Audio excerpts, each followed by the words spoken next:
Puji syukur kepada Tuhan yang memberkati serta melindungi kita setiap saat.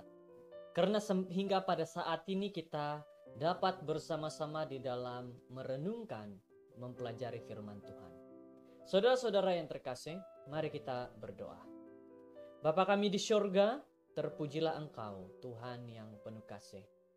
Kami bersama-sama di dalam doa ini memohon berkat, penjagaan dan akal pikiran yang sehat, agar kami mengerti firman Tuhan dengan baik. Inilah doa kami dalam nama Yesus. Amin.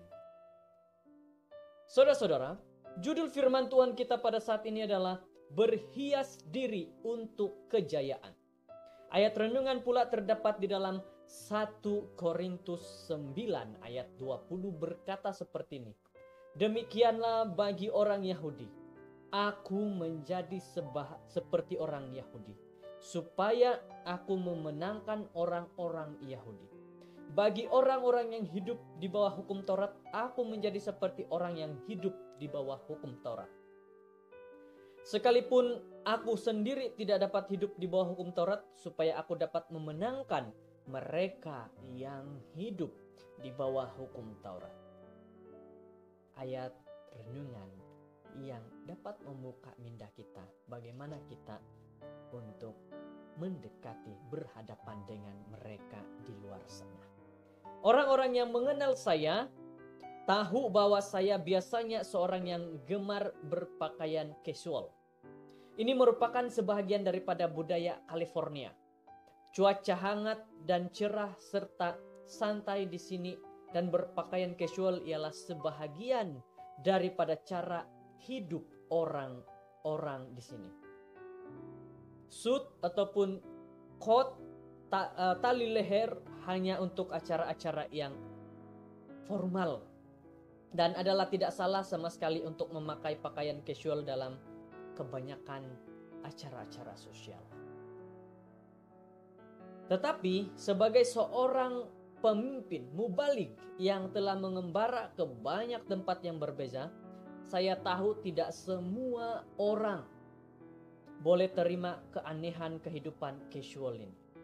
Saya tahu bahwa apabila saya terbang ke Indonesia untuk berkhotbah, lebih baik saya menyediakan satu suit, satu coat, jas, dan juga tali leher yang menarik untuk berkhotbah. Harapan adalah tetap sama walaupun cuaca panas dan lembab. Dalam budaya di sana Anda harus memakai coat semasa berkhotbah di Indonesia. Saudara-saudara yang terkasih, jadi apabila saya terbang ke Indonesia, saya membawa coat saya. Saya mahu orang-orang berasa selesa dengan penampilan saya, walaupun tidak selesa bagi saya untuk berkhotbah dengan memakai coat dalam keadaan cuaca yang panas. Lagipun message yang disampaikan itulah perkara yang paling penting, dan adalah kurang bijak untuk membiarkan apapun menghalang message Tuhan telah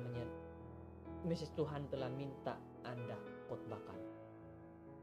Ingin saya katakan kepada saudara-saudara semua, saya juga mempelajari perkara tentang berpakaian. Saat belajar, saat menuntut ilmu di salah satu university kita di Indonesia, di UNAI, di mana para mahasiswa harus diwajibkan, terutama sekali mahasiswa kependetaan, menggunakan baju yang rapi saat pergi ke kelas. Kenapa dibuat sedemikian? Karena ini adalah untuk mendidik persiapan menjadi seorang pendeta. Dikatakan apabila pergi ke sebuah gereja, ke ladang Tuhan, harus berpakaian rapi. Kelihatannya ataupun harus sesuai dengan keadaan di tempat di mana kita melayani.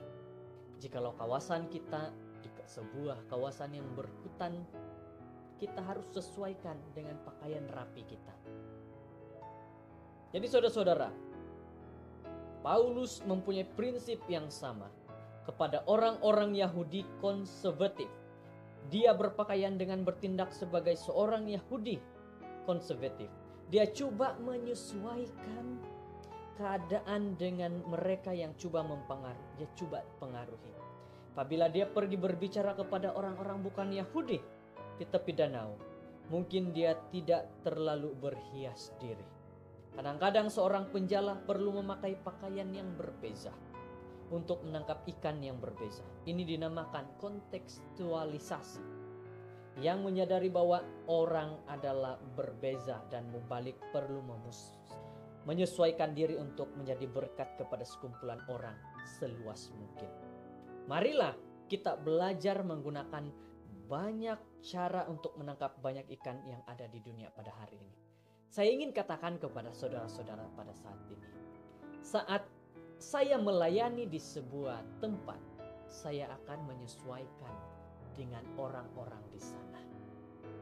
Oke, pakaian yang saya akan gunakan, seluar yang saya gunakan, kasut yang saya gunakan adalah harus dalam keadaan yang rapi. Bukannya dengan berpakaian sembarangan saja. Rapi di sini tidak semestinya kamu harus berpakaian kot apabila berhadapan ataupun berjumpa dengan anggota gereja. Rapi kelihatan dari atas sehingga bawah tubuh badan kita dalam keadaan yang tertata dengan baik. Karena kita tidak tahu bagaimana orang beranggapan dengan kita. Lebih baik kita melayani kepada mereka dengan apa yang harus kita ketahui tentang seseorang.